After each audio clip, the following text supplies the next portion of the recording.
Ada lulusan MBA, CEO perusahaan investasi besar di dunia, tetapi berakhir bangkrut terlilit banyak hutang. Ada juga petugas SPBU lulusan SMA, mampu bersedekah 90 miliar rupiah ke rumah sakit dan perpustakaan. Kedua orang itu berlatar belakang berbeda, tapi menghadapi satu benda yang sama, yaitu uang. Uang tidak sama dengan matematika, bermain dengannya tidak sama dengan memainkan rumus fisika. Ada satu pendekatan tentang ini. Money game is how people behave. Permainan uang adalah tentang perilaku kejiwaan orang. Ini adalah sebuah pendekatan yang bukan cuma beda, ini gila. Bagaimana sih cara kerjanya? Buku yang satu ini akan mengajari kegilaannya buat kamu, biar kamu ngerti gimana memutuskan perkara kehidupan dengan permainan uang. Teman-teman, satu buku ini unik, menarik, fenomenal. The Psychology of Money, ditulis oleh Morgan Housel. Dia membahas hubungan rumit antara perilaku manusia dan pengambilan keputusan finansial yang seringkali itu irasional, nggak masuk akal.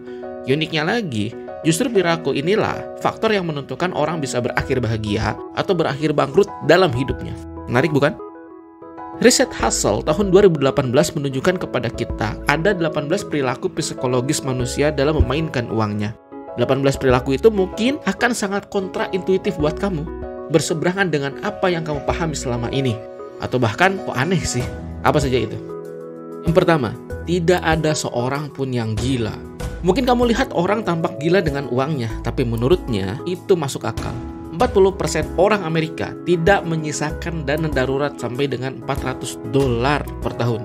Tapi mereka mampu membeli lotre atau undian sampai dengan $412. Itu mungkin kedengaran gila menurut kamu, tapi tidak bagi mereka. Pengalamannya dengan uang yang berbeda. Misalnya begini, kalau saat ini kamu berumur 40-an tahun, inflasi itu akan sangat terasa buat kamu, dan itu pasti mempengaruhi kamu dalam mengatur keuangan. Tapi mungkin inflasi itu juga tidak akan ada artinya buat kamu yang saat ini baru 20-an tahun.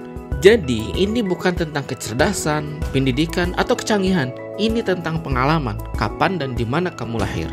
Pengalaman pribadi kamu dengan uang mungkin hanya 1/100 juta dari seluruh kejadian di dunia, yang menurut benak kamu pengalaman itu merupakan 80% cara dunia bekerja.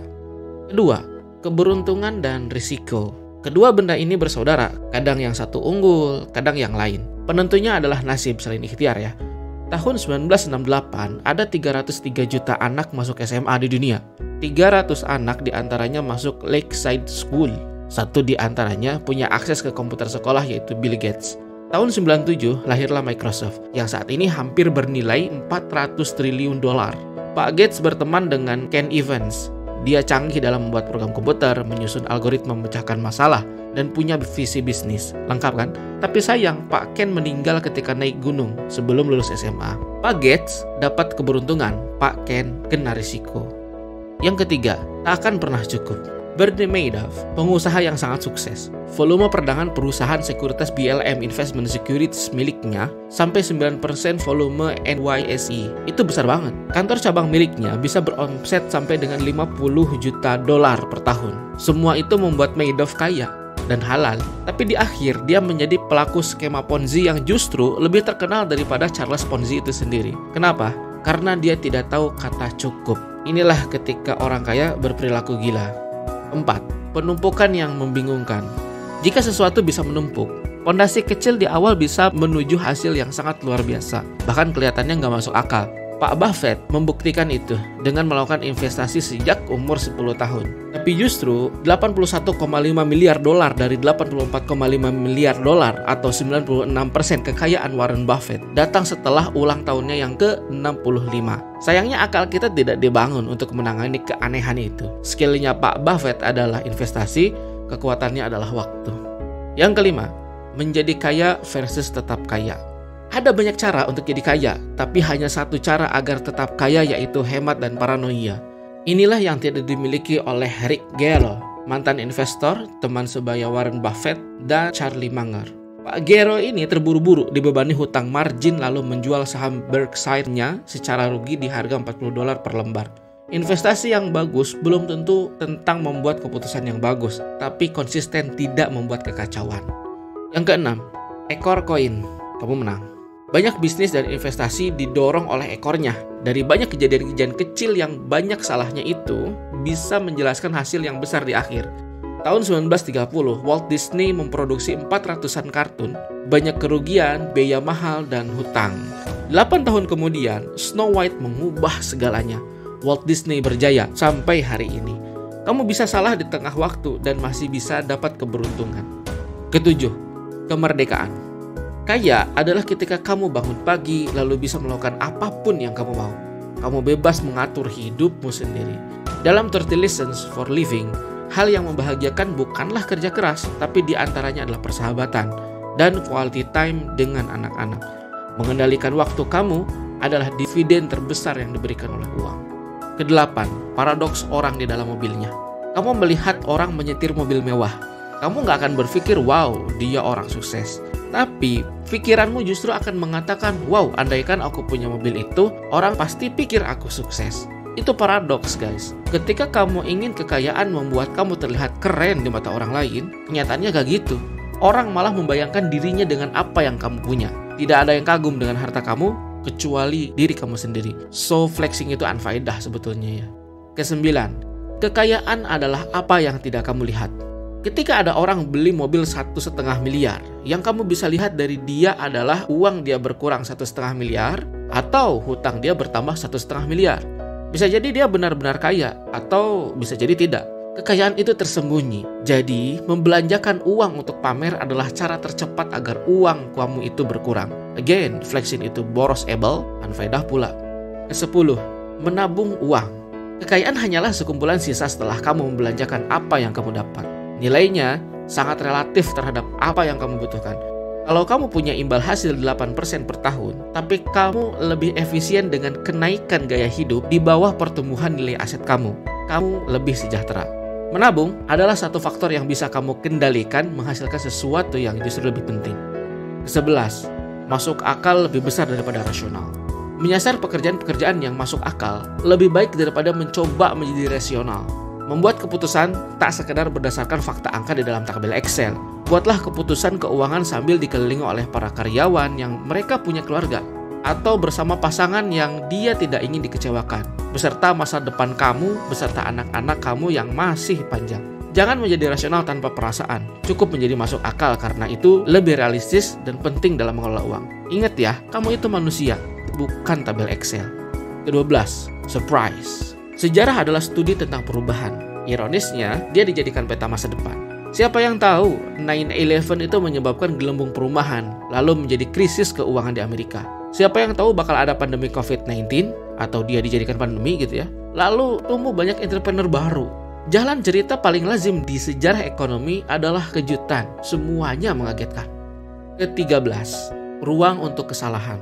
Bagian paling penting dari setiap rencana adalah merencanakan rencanamu tidak berjalan sesuai dengan rencana. Kok belibet ya? Begini, investasi seperti bermain kartu, bermain dengan peluang, bukan kepastian. Bisakah kamu selamat ketika portofoliomu turun negatif 30% gitu ya? Ya di tabel mungkin bisa, tapi apakah mentalmu kuat menerimanya? Banyak yang mundur karena melihat portofolionya merah, hanya sedikit yang mau terus maju. Yang bisa kamu terima secara teknis dikurangi dengan emosional, itulah ruang di mana kamu boleh salah. Ke-14, kamu akan berubah. Perencanaan jangka panjang lebih sulit dari kelihatannya karena tujuan dan keinginan orang berubah seiring waktu. Mungkin pas SD kamu bercita-cita jadi pilot, pas SMA ingin jadi insinyur, pas udah kuliah mungkin bercita-cita yang penting dapat kerja gitu ya. Tahun 2013 hanya 27% sarjana yang pekerjaannya sesuai dengan jurusannya. Maka hindari ujung yang terlalu ekstrim dan terimalah kenyataan bahwa setiap orang itu pasti akan berubah pikiran. Ke-15, tidak ada yang gratis. Andaikan kamu beli saham dengan dividen rata-rata 11% per tahun, lalu kamu bilang, aku bisa rebahan menikmati uangku tumbuh sampai pensiun. Itu benar, cuma sayang dunia nggak sebaik itu guys. Ada rasa takut harga turun, godaan segera dapat capital gain, ragu-ragu, ketidakpastian, dan mungkin penyesalan. Itulah harga yang harus kamu bayar. Segala sesuatu punya harga, tapi tidak semuanya tertera di dalam label. Ke-16, kamu dan aku. Berapa sih harga saham Google yang layak menurut kamu? Jawabannya ya tergantung kamu. Kalau kamu menyimpan 10 tahun, tentukan harganya dari analisis industri dan manajemennya. Kalau mau 1 tahun aja, tentukan harganya dari analisis siklus penjualan dan pasarnya. Kalau mau trading harian, maka harga yang pas adalah ya bodo amat. Kamu cukup beli di pagi hari, jual di siang hari. Maka berhati-hatilah mengambil saran finansial dari orang yang bermain game yang berbeda dengan game yang kamu mainkan. Ke-17, rayuan pesimisme. Kalau ada orang cerdas ngasih tahu bahwa dia punya saham yang akan naik 10 kali lipat tahun depan, kemungkinan besar kamu bilang itu bullshit. Tapi kalau ada orang yang penuh dengan bullshit ngasih tahu bahwa saham kamu harganya akan jatuh, kemungkinan besar kamu akan perhatikan omongannya. Optimisme terdengar seperti penawaran sales, pesimisme terdengar seperti orang yang menolong kamu. Itulah rayuan pesimisme. Ke-18, ketika kamu percaya apapun. Untuk sembuh dari COVID-19, ada orang merebus bawang merah. Ada juga yang meminum air kencing sapi, bahkan air kencingnya sendiri. Ada juga yang menjemur uang. Cara-cara aneh itu lahir dari daya tarik fiksi, cerita orang yang bertemu dengan keinginan. Serupa juga dalam hal finansial. Kerugian akibat investasi bodong di Indonesia tahun 2021 adalah 2,5 triliun. Tahun 2022 jadi 112,2 triliun atau naik 4.488%. Kenapa? Karena daya tarik fiksi, cerita lebih kuat daripada statistik. Itulah 18 perilaku orang dalam memainkan uang dari Pak Halsell. Sebetulnya Pak Halsell ini punya cerita sendiri tentang bagaimana cara dia mengelola uangnya. Termasuk cerita lainnya yaitu Psychology Konsumen Modern. Dia yang susun buku yang bagus ini, tentunya dia harus bagus juga dong finansialnya. Bagaimana psikologi uang yang dilakukan oleh Pak Halsell, lalu bagaimana psikologi konsumen modern? Kalau kamu tertarik, tunggu aja kita bahas lebih lanjut. Stay kind, stay positive.